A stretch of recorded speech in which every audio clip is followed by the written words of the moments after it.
자, 연말정산에 이제 세액 감면과 세액 공제에 대해서 설명을 드리는데, 세액 감면 종류 굉장히 많습니다. 많은데 다 사용하기는 현실적으로 좀 힘들고요.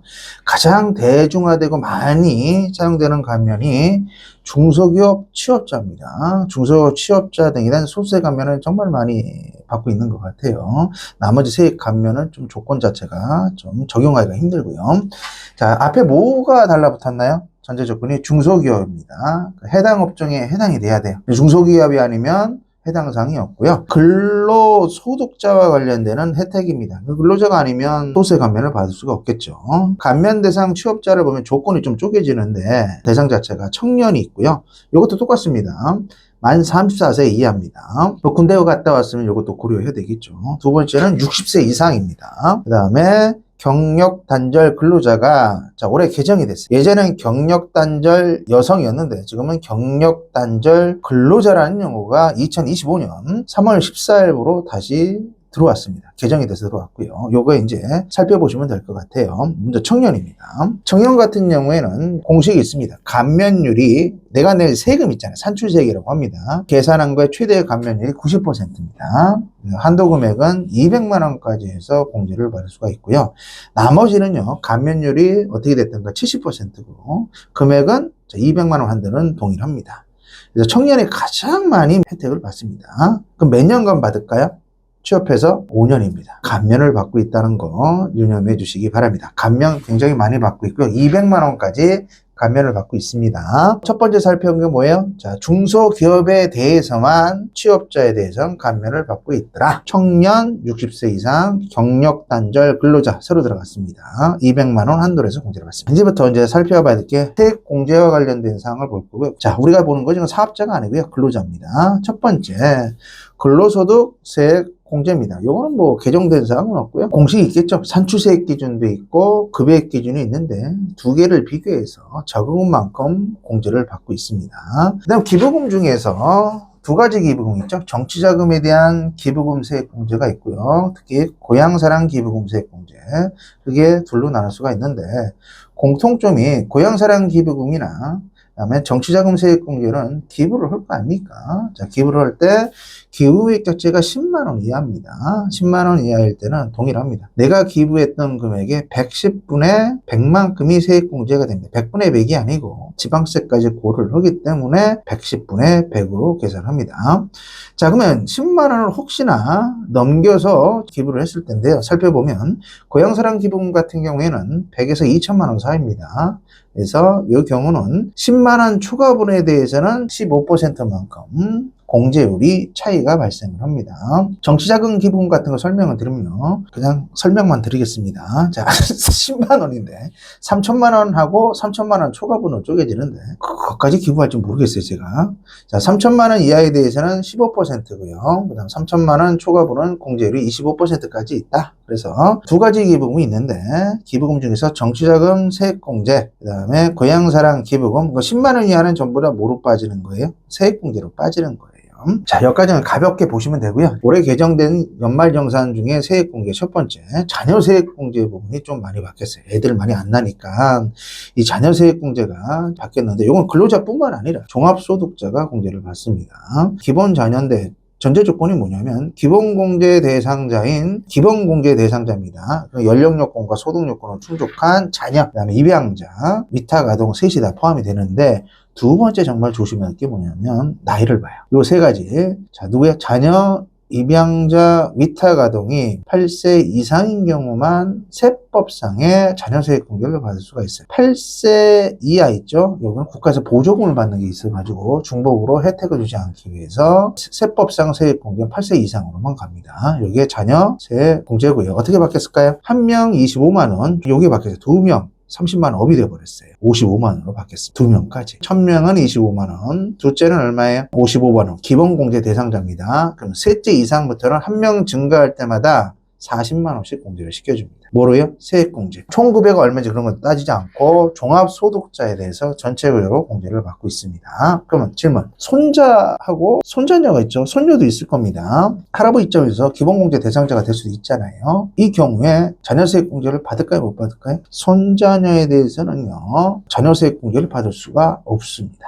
자, 첫 번째, 기본자녀 세액공제를 받고, 두 번째는 출산과 입양에 대한 세액공제, 이건 개정된 게 없습니다. 그래서 첫째는 30만원, 출산했을 때, 둘째는 얼마예요? 자, 50만원, 셋째 이상부터는 70만원. 자녀 세액공제와 관련되는 거는 두 가지가 있습니다. 기본자녀 세액공제와 출산 입양과 관련되는 세액공제가 있고, 자, 2025년 연말정산단 개정된 거는 기본 세액공제만 개정이 됐습니다. 자, 그 다음에 정말 또 많이 사용하는 게 종합소득자와 관련되는 연금계좌 세액공제라는 게 있습니다. 연금계좌 세액공제는 연금 저축이나 퇴직연금이죠. 두 가지를 합친 건데요. 공제율이 15%짜리도 있고 12%짜리도 있는데 종합소득자도 이제 공제를 받지 않습니까? 그래서 종합소득자는 얼마야? 4,500 이하, 근로자는 5,500 이하일 때는 공제율이 15%고 그 이상이 됐을 때는 얼마야? 12%입니다. 지방세까지 고려하면 뭐 16.5, 13.2만큼 세제 혜택을 받고 있습니다. 불입을 해야 됩니다. 근데 만약에 중도 해지가 될 때는 세제 혜택이 없습니다.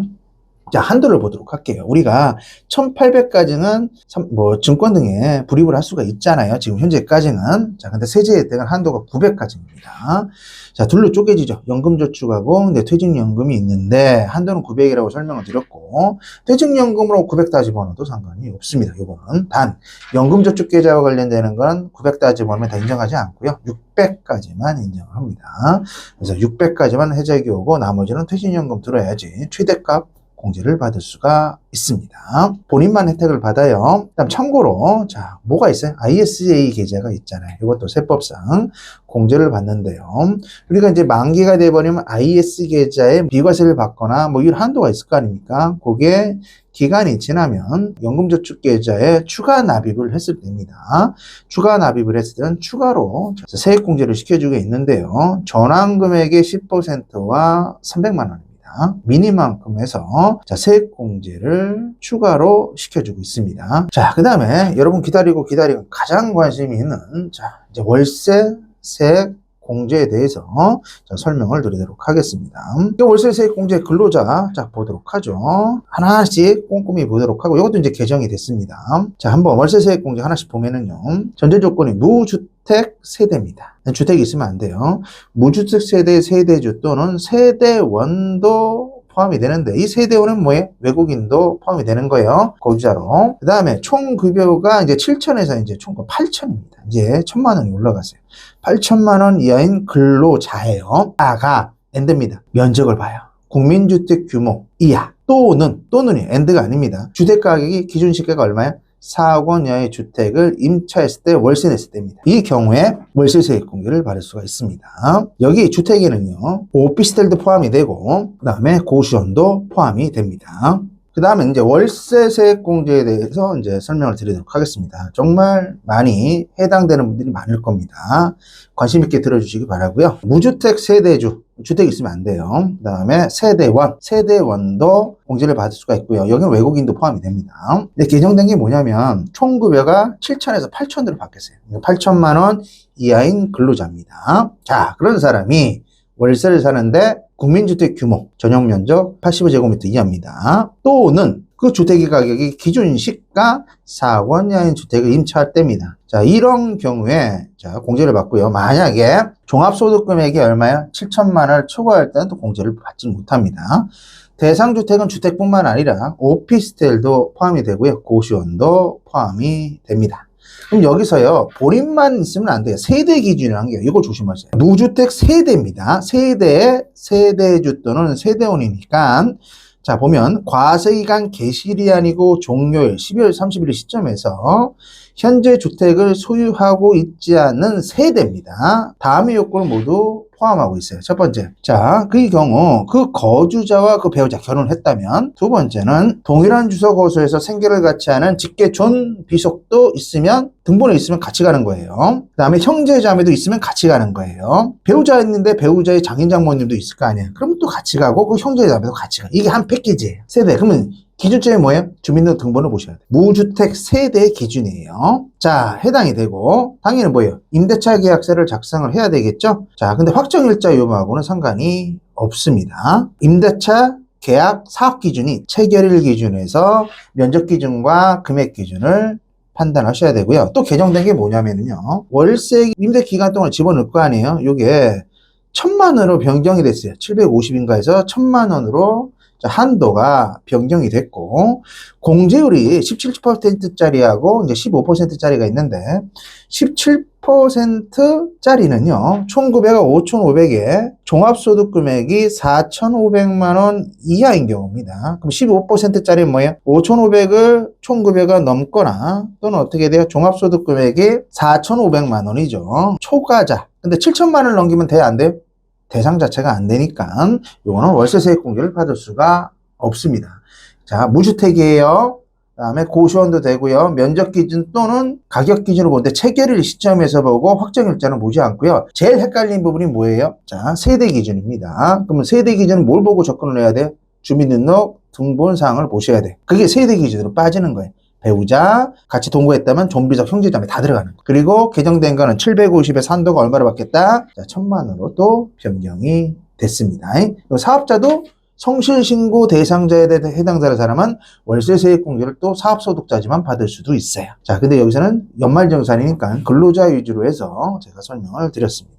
그 다음에 세액공제 중에서 이제 특별세액공제라는 걸 살펴보도록 하겠습니다. 네 가지가 있죠. 보험료도 있고, 의료비도 있고, 교육비도 있고, 이제 기부금도 있습니다. 네 가지가 있는데 하나씩 살펴보면 빠르게 보도록 하겠어요. 보험료입니다. 자, 두 가지가 있어요. 보장성에 대한 세액공제, 장애인 전용 보장성 보험료도 있고요.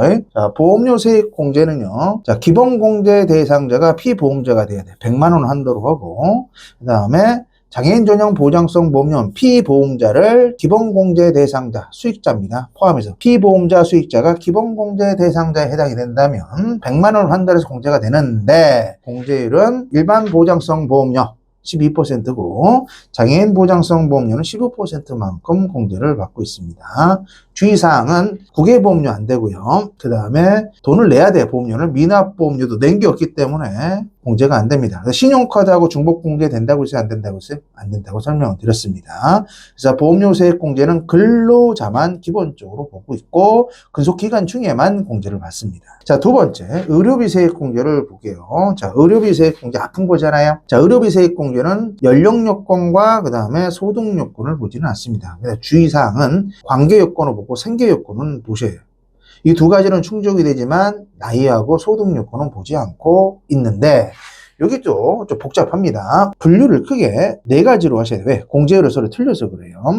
난임시술비와 관련되는 거는 세액공제율이 30%고 그 다음에 미수가나 선정성 이상하는 20%, 그 다음에 3번을 좀 보세요. 본인, 그 다음에 장애인, 그 다음에 70세가 아니에요. 65세 이상자, 그 다음에 건강보험 산정 특례자라 희귀성 질환자입니다. 요거 15%입니다. 그 다음에 그 외 부양가족도 15%로 구성이 되어 있고요. 주의사항은 산후조리원비 있지 않습니까? 이 산후조리원비도 출산 시 1회당 200만 원입니다. 공제를 받고 있습니다. 그런데 제가 설명드린 난임시술비, 그 다음에 미수가, 선청성 이상, 뭐 이런 거 있잖아요. 본인 장래. 얘는 전부 다 전액이 돼버립니다. 전액만큼 공제를 받는데 1, 2, 3에 해당되지 않는 일반 의료비는요. 총 금액의 3%를 초과해야지 700만 원을 한도로 해서 공제가 됩니다. 근데 만약에 뭐예요? 그의 부양가족의 의료비가 사용된 게 없으면 전액공제 의료비 들어갔던 난임수술비가 됐든 미수가가 됐든 본인, 그다음 장애인 65세 전액에서 차감을 시켜주고 있다는 거예요. 그 다음에 교육비 세액공제에 대해서 좀 살펴보면은요. 얘는 연령 요건은 보지 않지만 소득 요건은 봅니다. 근데 일반적인 교육비가 있고 또 하나는 장애인과 관련되는 장애인 특수시설 교육비 들로 쪼개지는데 장애인 특수시설 교육비는 연령 요건, 소득 요건 다 보지 않습니다. 전액공제도 받고요. 근데 이것보다 보통 통상적인 교육비가 문제가 되겠죠. 그래서 통상적인 교육비는 본인 같은 경우엔 전액공제를 받습니다. 대학원 포함해서 전액공제를 받고 직업능력 개발 훈련 시설 들어가는 것도 다 공제를 받아요. 나머지 취약전 아동이 됐던 초중고등학교가 다 1인당 300만 원만큼 공제를 받습니다. 그럼 대학교는 얼마일까요? 등록금이죠? 자, 900만 원만큼 공제를 받고 있습니다. 참고사항으로 국외교육비도 일정 요건을 충족을 하면 공제를 받고 있다는 거 유념해 주시기 바랍니다. 자, 기부금 중에서는 제가 설명을 드렸죠. 자, 정치자금이라든가 고향사랑 기부금 뭐 이런 것들이 있고요. 자, 종교단체 들어갈 때 꼭 영수증 같은 거 챙기세요.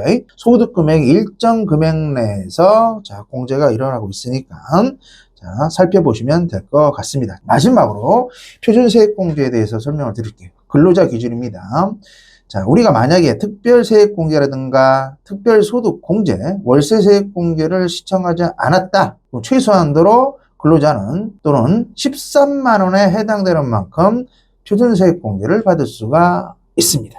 그래서 자, 표준세액공제까지 해서 세액공제 부분에서 하나씩 살펴봤습니다. 자, 제가 말씀드린 소득공제, 세액공제에 관련되는 사항을 자, 한번 체크하고 검토하셔가지고요. 2025년도 귀속 연말정산에 대해서 내년 2월 달에 많이 환급을 받으시길 바라겠습니다. 예.